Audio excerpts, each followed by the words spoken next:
কোন দুর্ঘটনায় হতাহতদের পরিচয় জানা গেছে কিনা, এখন সেই দুর্ঘটনা কবলিত বাস ট্রেনের কি অবস্থা, রেল যোগাযোগ কখন নাগাদ স্বাভাবিক হওয়া সম্ভব?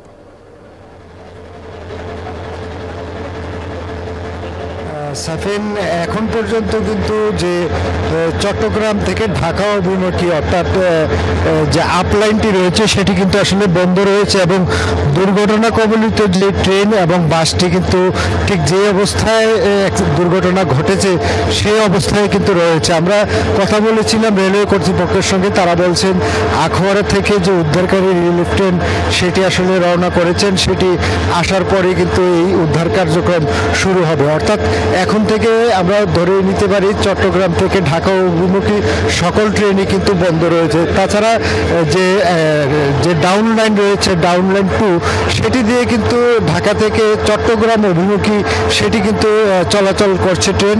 অর্থাৎ আজকের দিনের জন্য কিন্তু 2টি ট্রেনে চলবে, তার মধ্যে একটি দুর্ঘটনা কবলিত হয়ে পড়ে আছে এবং একটি ট্রেন অল্প কিছুক্ষণ আগেই কিন্তু এখান থেকে চট্টগ্রামের দিকে গিয়েছে, অর্থাৎ ঢাকা থেকে যেটি ছেড়ে এসেছে। তো কিছুক্ষণ আগে কিন্তু এখানে জেলা প্রশাসক এসেছিলেন, তিনি যেটি জানিয়েছেন আমাদেরকে যে দুর্ঘটনার কারণ সম্পর্কে 2টি তদন্ত কমিটি গঠন করা হয়েছে। একটি তদন্ত কমিটি রেলওয়ে কর্তৃপক্ষের পক্ষ থেকে 5 সদস্য বিশিষ্ট, আরেকটি জেলা প্রশাসনের পক্ষ থেকে 3 সদস্য বিশিষ্ট একটি তদন্ত কমিটি গঠন করা হয়েছে। অর্থাৎ এই যে দুর্ঘটনার কারণ আসলে কি কারণ সেটি জানা যাবে এই তদন্ত কমিটির মাধ্যমে, এমনটি কিন্তু জেলা প্রশাসক জানিয়েছেন। তবে সাধারণ মানুষ যেটি বলছেন, আসলে এই ধরনের ঘটনার ক্ষেত্রে কিন্তু প্রায়ই দুর্ঘটনার পর কিন্তু এই ধরনের তদন্ত কমিটি হয়। আসলে পরবর্তীতে কিন্তু এই তদন্ত কমিটিগুলো কিন্তু আসলে আলোর মুখ দেখে না, অর্থাৎ এই তদন্তে কারা দায়ী, কাদের কারণে এই ধরনের দুর্ঘটনা ঘটে